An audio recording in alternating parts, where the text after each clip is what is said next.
What's up mga ka-DIYers? Basic home repair muna tayo ngayon dahil may leak yung faucet natin.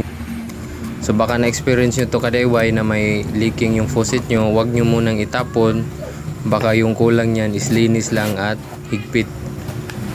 Una natin ginawa is tinanggal yung handle tsaka itong parang valve body nya na naka-screw sa mismong casing ng faucet natin. Yung kulay pink na yan is yan yung rubber gasket nya. At yung maliit na yan, yan na yung valve nya.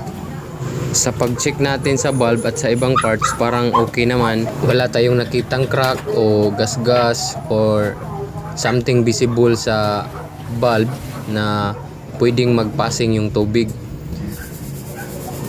So yung ginawa natin ngayon is i-assemble na natin siya. At sa next part natin is ipapakita ko ka-DIY saan tayo maghihigpit.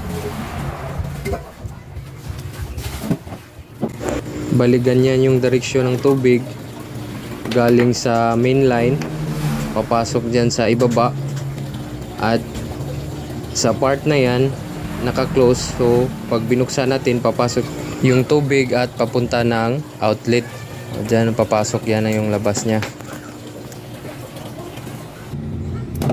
Ito yung sinabi ko kanina ka-DIY na kulang lang ng higpit. So itong part na to hinigpitan na natin. Hindi ko lang na video kanina, pero nung kinabit ko to is may leak pa siyang konti, so tinanggal ko ulit yung handle at hinigpitan pa natin.